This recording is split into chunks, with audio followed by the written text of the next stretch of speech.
What if I told you that you were never ugly and that your beauty just wasn't appreciated in the right place, time, or cultural context? Beauty standards are the societal norms and perceptions of beauty that are imposed on us by society and culture, and they impact what we perceive as attractive or beautiful. And that includes facial features, height, skin tone, weight, bodily imperfections, hairstyle, etc. And all of those things are directly impacted by religion, politics, culture, and even historical happenings.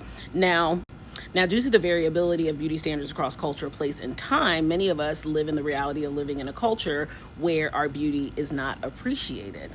And when you have internalized beauty standards as a benchmark for self evaluation, and the beauty standard is not something that is inclusive of you, it results in dissatisfaction, i.e., you feeling unattractive and thinking that you were ugly when it was never that. Because the truth of the matter is, due to colonization, imperialism, and immigration, many of us live in Western societies where whiteness is celebrated as the beauty standard, and it's really hard to meet the beauty standard of being white when you're not.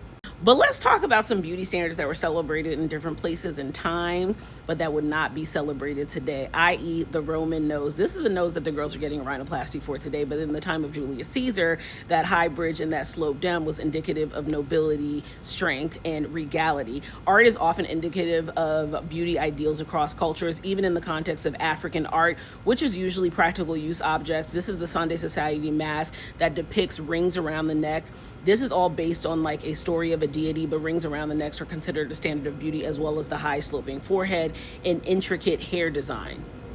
And here we have beautiful Fulani women that have the black paint and tattoo on their mouth, and some even tattoo their gums. In Western society, having black gums is something that I have actually been teased for many a time. But in West Africa, people are actively tattooing their lips and gums because darker gums are indicative of good teeth health.